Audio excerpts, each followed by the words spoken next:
السلام عليكم ورحمة الله. بسم الله الرحمن الرحيم. الحمد لله والصلاة والسلام على سيدنا رسول الله وعلى آله وصحبه ومن اقتفى أثره وسار على دربه إلى يوم القيامة. حقيقة إخواني وأخواتي، والله أنا أول مرة أقف هذا الموقف العصيب بالنسبة لي، أن أتحدث بعد شيخ الثورة السورية، بل شيخ الثوار العرب جميعا، وهو أستاذنا الكبير الأستاذ هيثم المالح.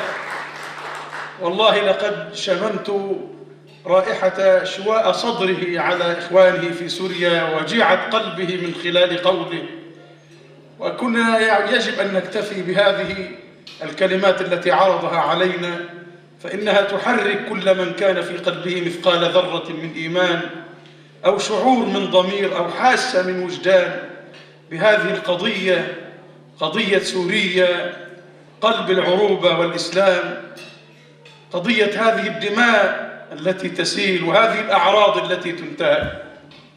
هذه ليلة يجب أن نقسم فيها أجمعين بأن هذه الدماء التي تسيل على أرض سوريا إنما هي دماؤنا جرت في عروقنا وسالت على أرضنا.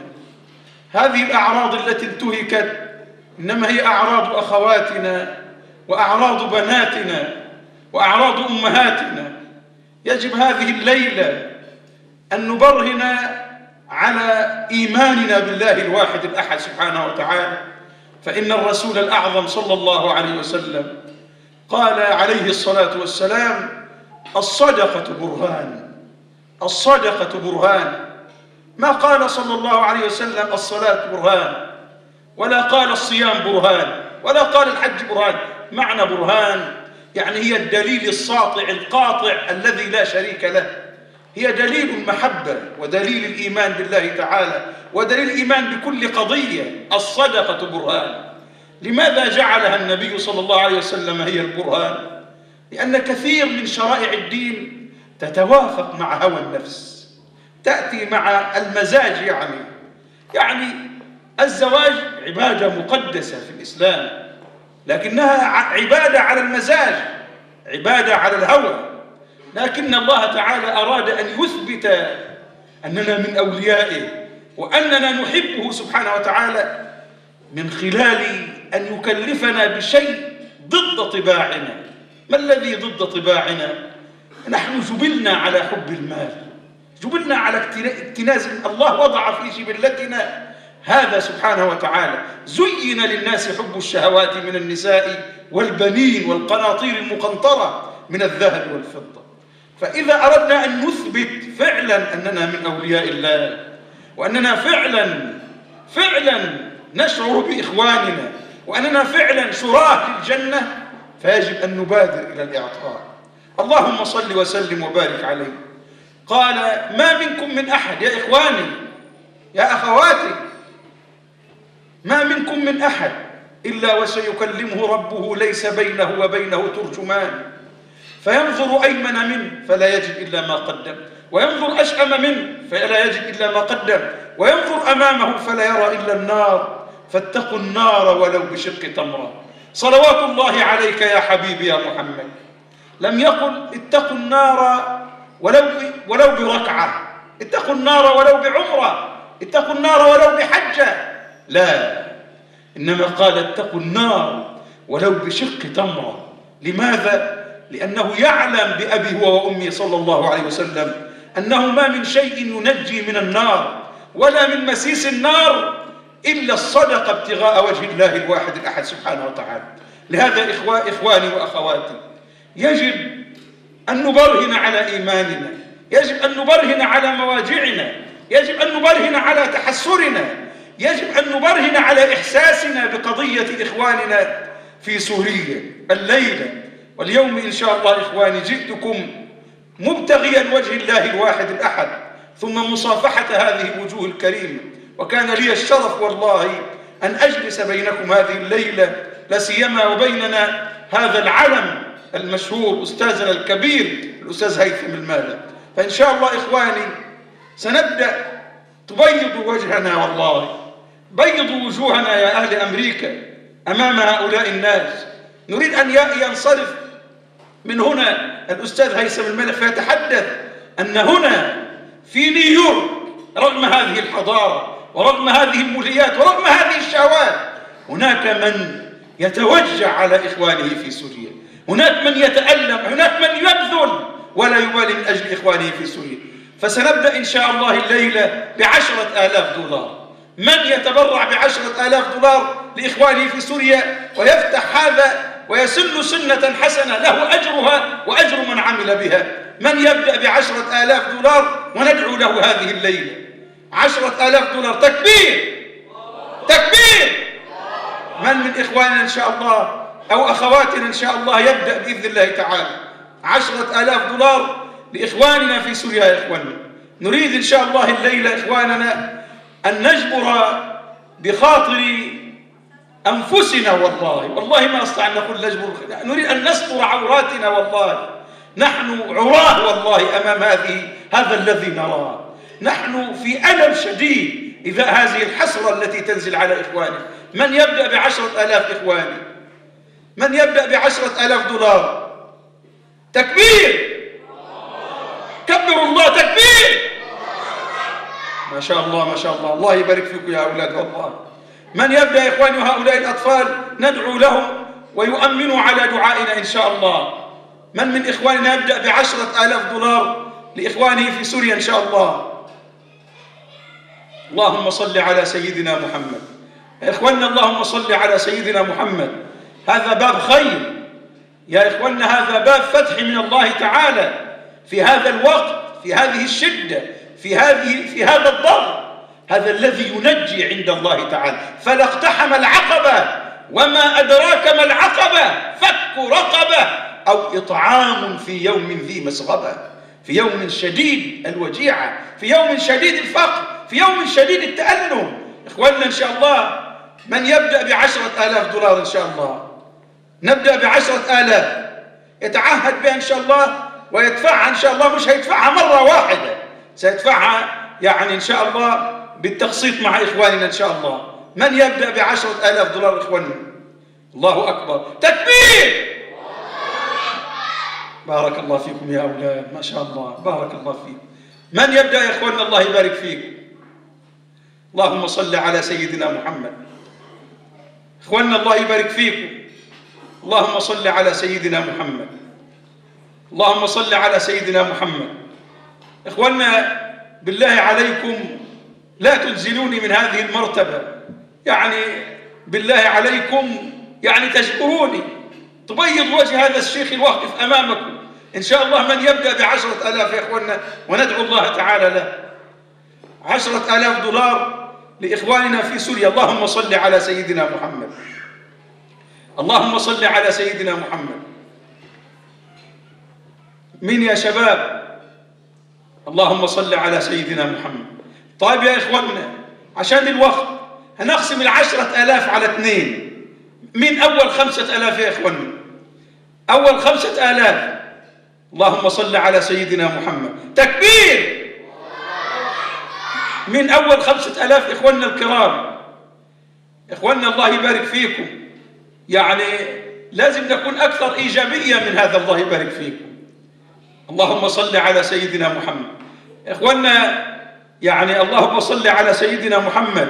قال صلى الله عليه وسلم: من سره أن تستجاب دعوته أو أن تفرج كربته. عندك دعوة تريد أن يستجيبها الله لك، عندك كربة تريد أن يذهبها الله عنك، من سره أن تستجاب له دعوته أو أن تفرج كربته فلينفس عن مكروه، فلينفس عن مكروه.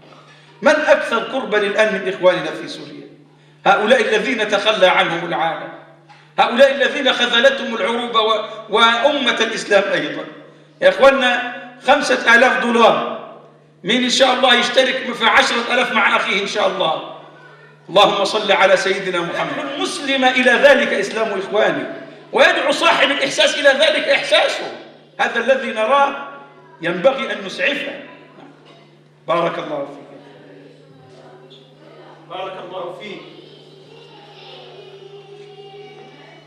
ما شاء الله. هلت بشير إخواننا المصريين هي. صلاح أبو بكر المدني تكبير. بارك الله فيك أبو مازن. $500 تكبير.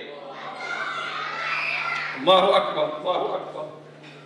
بارك الله فيك أبو مازن تكبير. يعني إخواننا المصريين هم دخلوا في الموضوع. الله أكبر.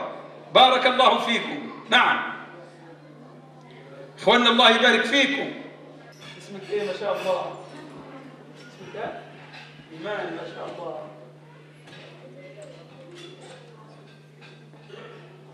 ما شاء الله ما شاء الله. بارك الله فيك. ما شاء الله تكبير. هذه إيمان جاءتني بهذه السلسلة وقالت ادعي لبابا أن ربنا يرزقه. والله إن أمك ذكية جدا يا إيمان ما شاء الله. تعرفون أنا عندي سلسلة محاضرات على الإنترنت اسمها كيف توسع دخلك وتضاعف رزقك. تعرفون إن من أكبر أسباب مضاعفة الرزق وتوسيع الدخل هو الصدقة. وسع على خلق الله وسع الله عليه، ومن قتر الله عليه. وقال للسيدة أسماء يا أسماء لا توكي، لا تربطيش الكيس قوي وتقعدي تعمل حطي في الخزنة، لا توكي فيوكي الله عليك. لا تمنعي خير الله حتى لا يمنع الله عنك خيرا. أسأل الله تعالى أن يوسع على والد بنتنا إيمان. اللهم وسع عليه أرحم. أمنوا يا إخواننا أمنوا. اللهم وسع عليه يا أرحم الراحمين. بارك الله فيك. ما شاء الله في الله. والله أنت بلال ما شاء الله وأدبك ما شاء الله. الأستاذ فخري عباس ندى الأردن تكبير. أسأل الله تعالى أن يخلف عليك يا أخي فخري. اللهم بارك له في ماله وزوجه يا أرحم الراحمين. نعم ماشي بارك الله فيك. تفضل. الأستاذ نادر فرج. الأستاذ نادر فرج الشاعر السوري. الأستاذ نادر فرج ده شاعر سوري عظيم. أستاذ نادر فرج وهذا ضيف علينا. أستاذ نادر فرج مش من عندنا من هنا، هذا تبرعاته في السعودية، هو ضيف علينا ومع ذلك أبى الرجل إلا أن يشارك. أسأل الله تعالى أن يبارك فيك يا أيها الشاعر السوري الكبير نادر فرج. اللهم اخلف عليه يا أرحم الراحمين. ما شاء الله تكبير. يا أخي إحنا زمان كنا والله يا أستاذنا هيثم إحنا في الأزهر الشريف دائما كنا يعلمون سوريا هذه أرض الشهامة وأرض النجدة وأرض النخوة وأرض الكرم. يا إخواننا والله هذه يعني هذه بالنسبة لي مفخرة أن أقف بينكم والله، وأشعر إن شاء الله أن نفوسكم فيها الخير الكثير، وأشعر إن شاء الله أنكم إن شاء الله في صدقة السر ستسارعوا إليها إن شاء الله. أسأل الله تعالى أن يجبر بخاطركم الليل. وأسأل قولوا أمين. أنتوا بخلاء حتى بالتأمين. أخي ما شاء الله يعني تكبير. عشان الأخ مش عايز نقول اسمه يعني، فإن شاء الله ربنا يخلف عليه إن شاء الله. ربنا يخلف عليه. الأخت اللي فات أختي ربنا يكرمك ويبارك فيك. ربنا يبارك فيك. بارك الله فيك. ما شاء الله ما شاء الله. اللهم صل على سيدنا محمد. أيوة ما شاء الله $500 تكبير. ربنا يخلف عليك ويبارك فيك. ما شاء الله.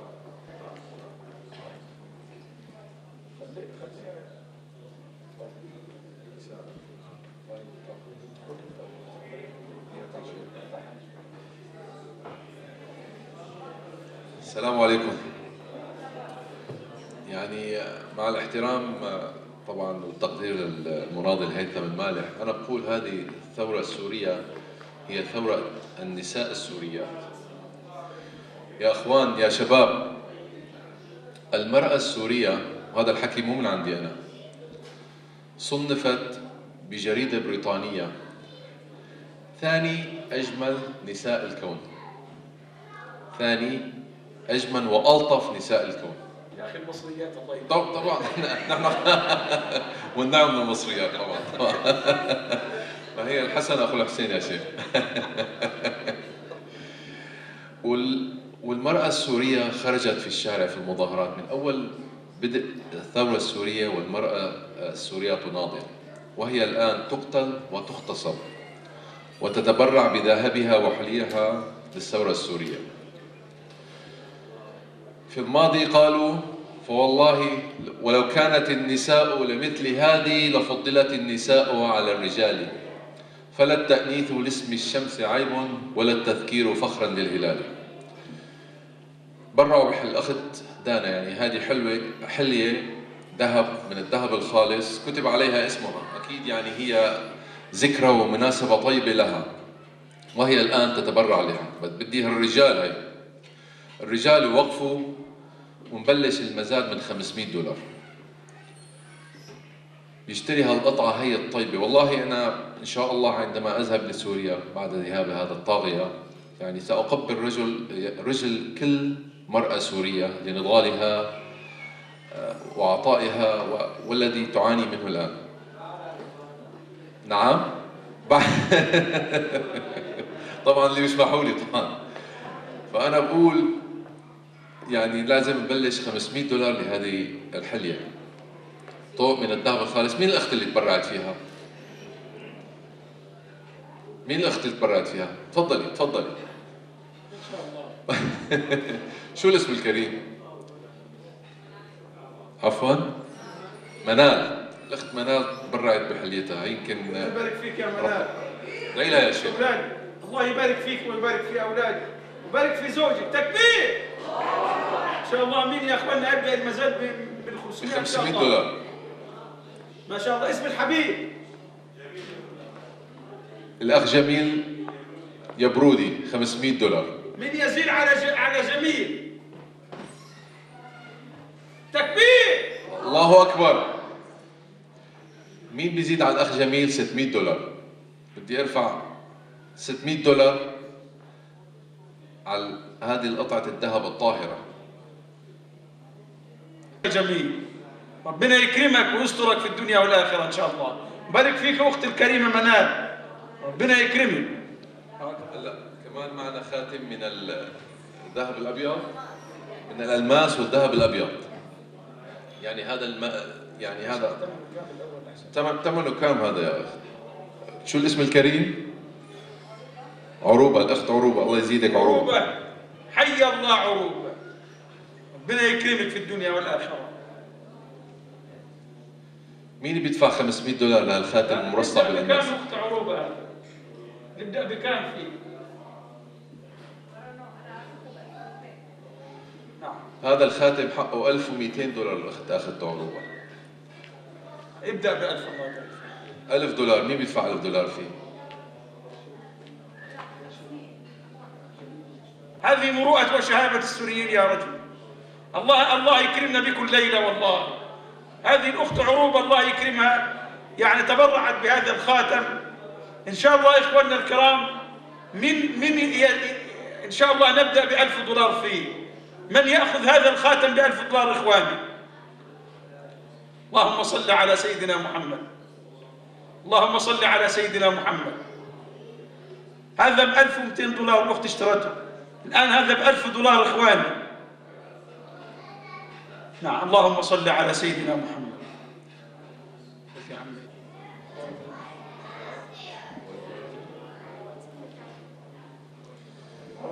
وهي البريسلت كمان حقها $1000 وطالع، فيلي بيحب يتبرع بثمنها للثورة السورية يشوف وائل بعد يعني بالخلف. شكرا لكم. بارك الله فيكم إخواننا أخواتنا، الله يخلف عليكم. بس فيه يعني حاجة نسيناها يعني، وينبغي أن نذكر بها، وهو حقوق أمواتنا علينا. إن شاء الله إخواننا وأخواتنا، الأخت الكريمة أو الأخ نزار، أخي نزار خذ هذا الصندوق ومر عليهم جميعا، يعني كل واحد يضع في هذا شيء رحمة على أمواته لإخواننا في سوريا. إن شاء الله كل واحد وحده هنا يطلع صدقة على أمواته في ميزان حسناتهم لأجل إخواننا السوريين، على إخوانه من الشهداء، على أجداده، على آبائه، على أمهاته، على من مات من أحبابه إن شاء الله.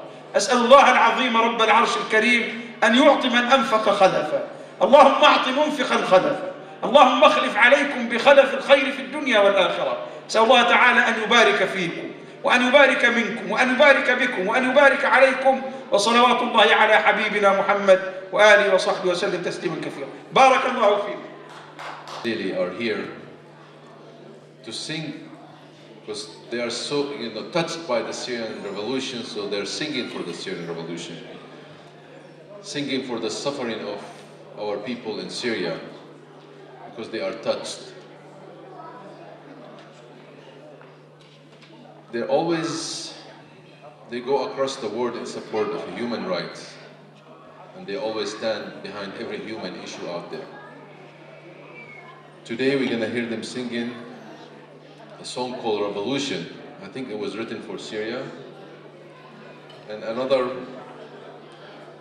song that's called Tears for Syria. So let's listen to them. Thank you.